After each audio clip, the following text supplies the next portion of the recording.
Hi, I'm Erin Otan, Director of Research Programs at Z-Prime, and I'm here with Jennifer Sanders, the Executive Director of the Dallas Innovation Alliance. We're here in Austin, Texas at the Texas Smart City Summit. Thank you for being here with us today, Jennifer. Thank you so much for having me. So can you tell me a little bit about the Dallas Innovation Alliance, what your mission is, and why you decided to found the organization? Sure. So we were founded in 2015 as a freestanding 501c3 public-private partnership. And the whole concept behind this was a conversation with the mayor of Dallas in terms of how do we get Dallas kick-started in developing a smart city strategy and really understanding how are we going to sustain influx of population and aging infrastructure in a way that's resilient. And so we came to the decision that a freestanding organization made sense because we could bring best minds to the table. We could go through these projects in rapid prototyping without going through procurement, which is probably the single biggest benefit that other cities get really excited about. So we can move very quickly.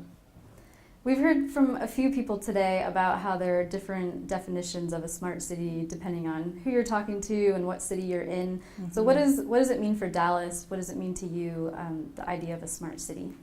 No, and to your point, it's really important because 20 cities are going to tell you 20 different things. And so it was really important to us to look at it from a holistic perspective. So ultimately, it's how do we solve challenges facing the city and improve quality of life through a combination of data technology and the community. So it's all about how do we make people's lives better. And you have several different partners that you showed on a slide earlier today. How did you go about getting that many people to work with you in such a short period of time as a new organization?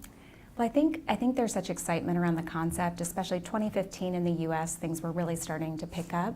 And the civic organizations we had a lot of past partnerships with as individuals, and so we knew that we needed to bring in transportation and economic development, and so all of those organizations were in the room from the very beginning. And then Dallas is really blessed that we have a lot of Fortune 500 companies that are based there, and so the AT&Ts and the Ciscos and Microsofts all wanted to come in and really invest in their hometowns, and so both from an employee perspective as well as kind of the infrastructural piece.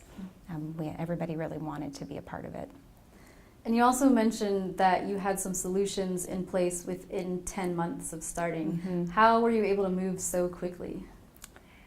Well, I think getting everyone in the room from day one and being able to we took a full day session at Deloitte Greenhouse and we're able to put together and hammer down these 6 use cases, at the end of that day. And from there, having the problem we wanted to solve, we were able to quickly, again, have everybody in the room at the same time and say, what swim lane does everyone want to play in and what solutions do we want to test? And so from that point on, it was really about getting permitting and doing the design, and we decided to do this pilot in a historic district. So I always joke, if I can get it done in a historic landmark district, I can do it twice as fast somewhere else in the city. And one of the projects you talked about was a smart park. Mm-hmm. Can you tell us a little bit about that and why it's so important to keep public spaces in mind when we're designing smart cities? No, absolutely. And this is a project that's been slated for over a decade, actually, and is just now getting done thanks to some matching funds that came into play. But downtown, we talk a lot about heat island impacts and climate change, and so reintroducing green space from a public health standpoint is obviously a huge deal. But then when we think about how are we designing infrastructure in a way that is sustainable for the city to operate as well as sustainable from a materials and public health standpoint, I think it's so important to provide that gathering space in a way that's surprising and in a way that's self-sustaining as well. Well, thank you so much for joining us today. I'm looking forward to hearing you speak again later this afternoon, and enjoy the rest of the conference. Thank you so much. Thanks.